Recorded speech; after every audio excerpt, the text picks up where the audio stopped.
All right, let's do this. 3, 2, 1.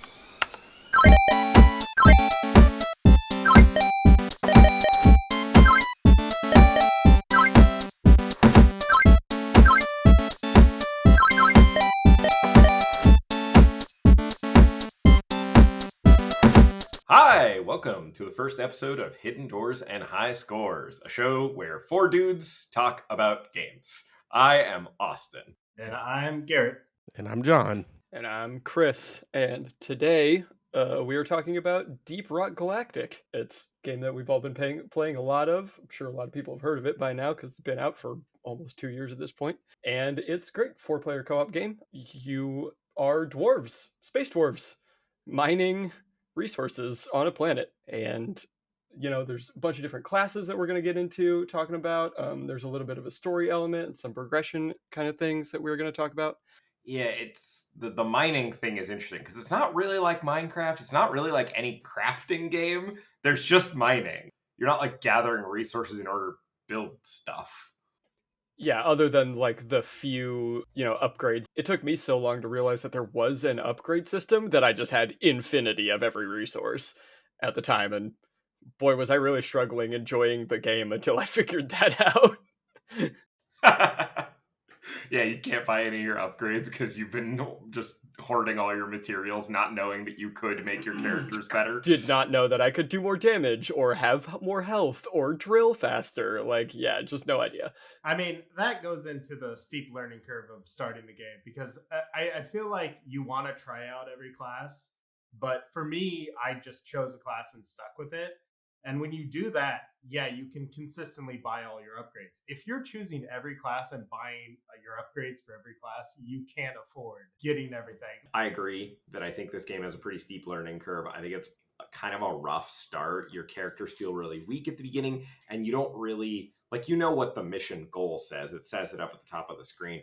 But just how to navigate and what you should be sort of doing moment to moment in the game is not really well explained at the beginning. I mean, there's a little tutorial in it, shows you how to throw a flare to light up the darkness, and it shows you how to mine a piece of gold, and it shows you how to, shoot an enemy. But then it just sort of throws you in a big cavern and is like, go get 200 Morkite. And you're like, okay, I guess I'll just walk down this tunnel and see what happens. It is... I think a hard learning curve. I will say they have a Discord, and their Discord community is extremely active. They are extremely helpful. If you're a new player and you wanted to play this game, if you pop on there and say, hey, I'm new, can somebody, take me through first couple missions? People will absolutely jump on there, get in a pod with you, and take you through some missions and explain stuff to you. They're all about it. Speaking of classes, should we get into each of the classes that we sort of specialize in? So one of the characters is the engineer. I play a lot of the engineer. He's got a shotgun and a grenade launcher as his weapons. They're both pretty underwhelming. And that's because his third thing that he gets is he gets one sentry turret at the beginning of the game. That he gets to set up, and it shoots people for him. And then in addition to that, he has a platform gun, so he can just point at a wall and shoot, and it will create a flat platform that you can jump on and walk on in order so that you build a sort of staircase out of these or build a bridge out of them in order to traverse gaps. I guess we should probably say part of this game, in addition to killing shit and accomplishing whatever goal, is just navigating a giant cavernous hole in the earth and tunnels that run through it. So every character has abilities to help them do that. Yeah, so he's a very interesting character. He's definitely a team player. The platforms are sort of best used with the scout.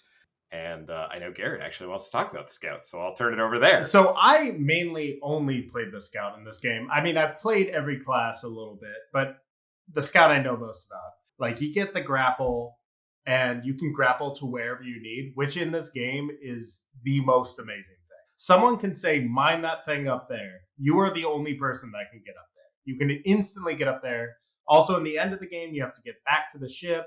You can instantly grapple to the ship, and everyone is just left in the dust, and it's amazing. His starting weapons are not the greatest. Like, he has a machine gun and he has a shotgun, and they don't really do that much damage.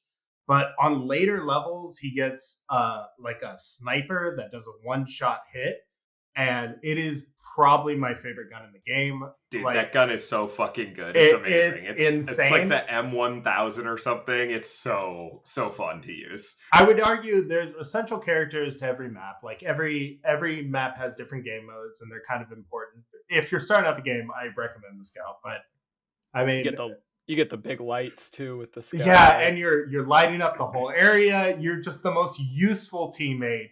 But there's reasons to use the others. John. Come on, how do you ever not say you don't need a gunner? Get out of here. How do you not say you don't need a powered minigun? Come on. Like, let's start out here with a minigun. Okay, he kills everyone in half a second. Okay. Yeah, I might go through all my ammo extremely quickly, but hey, that's okay. The gunner starts, main gun is a powered minigun. Kind of your go-to start gun with a revolver as a secondary. Pretty strong. And then his like equipment he gets is the zip line, so kind of like the grapple, but not as much, not as fun. But it is fun to just like rain bullets down from a zip line as you're floating above all of the enemies.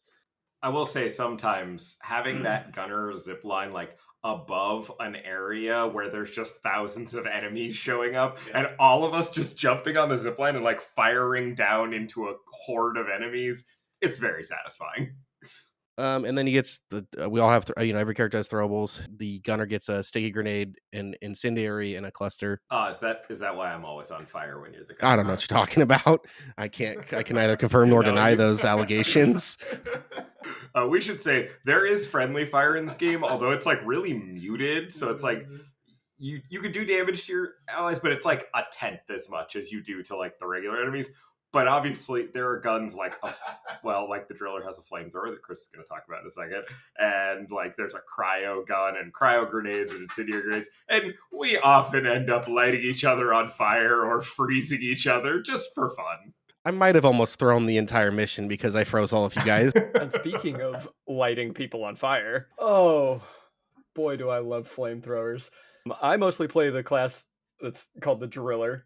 It was the only character I played for about the first, 2 months that I owned the game, because I got it later than everyone else, and it was the class that nobody really wanted to play.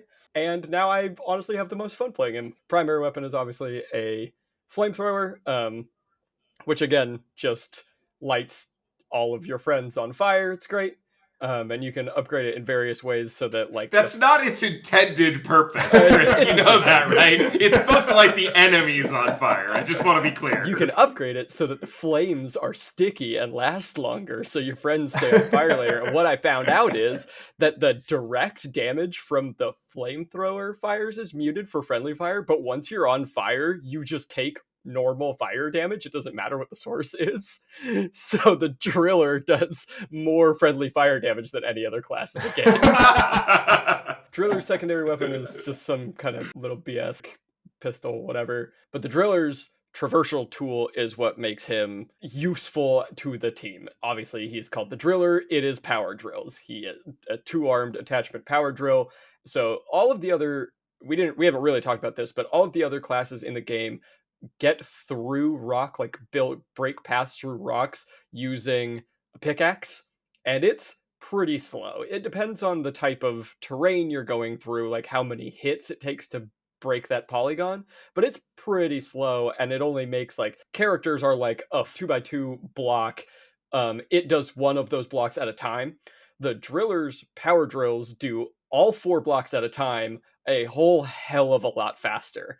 And literally my favorite thing to do in the game is at the very end of each mission, when we're done, is everybody else is trying to, climb and traverse and go back through tunnels, back to the drop pod to get on the thing. And I just go right through the wall, straight to it in a straight line. It is just an absolute blast. You can just tell that the people making this just had so much fun because there's all kinds of silly shit like that in the game, right? So there's a whole bar section where you can buy a bunch of different beers. There's like some of them have different effects on your missions. Like one of the things you can upgrade getting resources from the game, upgrading, you upgrade your beer license so you can get new beers. And they do different things, like they help you mine faster or do more damage or take less damage or whatever. Like integrating stuff like that into the game is crazy to me. There's a jukebox and your characters, you go on the dance floor, and if you put music on the jukebox, your characters will start dancing, and there's like 33 different songs that play out of this jukebox, and probably an equal number of unique dances. There's, the Fortnite floss and the just some disco stuff and all kinds of funky dances that they The do. robot, the Running Man, Gangnam Style. Yeah, just all kinds of stuff, and you can do those with beers in your hand, which actually is really funny because when your characters are doing like twisting motions and then you start drinking a beer, your bottom half will keep rotating and your top half is completely still while you're drinking the beer. There's the barrel kicking game where you try to kick barrels into a hoop that moves back and forth and you get points. A fiery hoop. A fiery hoop, sorry. Yeah. And you get more points, and you could turn the gravity off in the base, and... Yeah, I was going to bring that up. You're in the little base hanging out. Everybody's having beers, having drinks. Somebody climbs up the ladder and pulls the lever that turns the gravity in the space station off, and everyone floats up. This game, it's got so much silly, fun stuff that's just entertaining as hell. There's just lots of little fun secrets to discover, what all the different beers do, and... all the different dances and all that silly shit. Also, I'd like to point out that my favorite dance, I don't know what this dance is called, but it's just the point and hump. I don't know what that dance is called, but that's my favorite one that they do. Just one hand pointing and then just hump. 100%. But yeah, I'll kind of like bring ourselves back here. We went to fun silly, but back to kind of what you started talking about with progression and stuff. So obviously it's 1 through 10.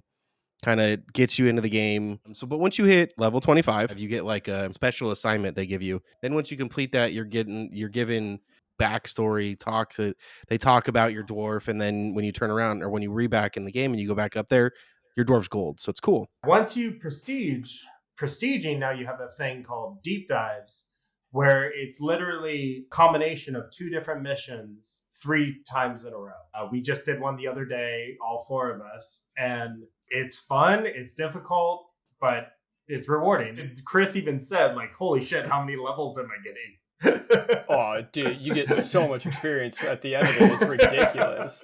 Yeah, I just want to say, so it took me a while to sort of grind up a character and prestige them, and I would say kind of when I got to the end of that process and doing those 10 missions and everything, I was kind of a little burnt out on the game. And then as soon as I prestiged, and then it was like, oh, you have these new things available and new ways to upgrade your character, new ways to upgrade your weapons. And then I was like, okay, that's pretty cool. We did the deep dive. So much fun. I loved the deep dive. I thought that was a really, really cool way to play the game.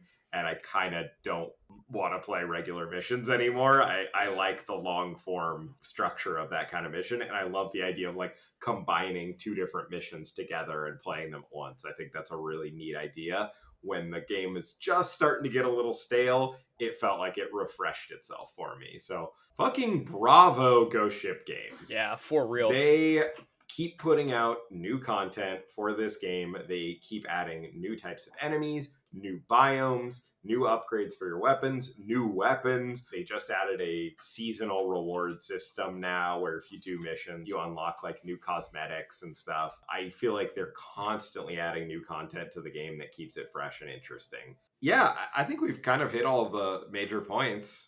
As far as pure co-op, like 4-player experiences go, I think this is my favorite game right now. As far as shooters go, it's got more depth to it than Left 4 Dead, and it's made with love. It's so clear that the designers give a shit about the game, and they're not just doing it as a big money grab. Everything about it is designed for you to have fun with, and for you to just play and enjoy with your friends. And I think it's really, really solid game. I give this a thumb up. I think this is a great game. I think if you are looking for a co-op experience with some friends, it is hard to do better than this game. I believe it's $40. I think it's worth that. I'm sorry, it is $30 sticker price. Oh, what a boy. deal. What a deal. $30, I think it's worth it with or without friends. Yep. It's a great game.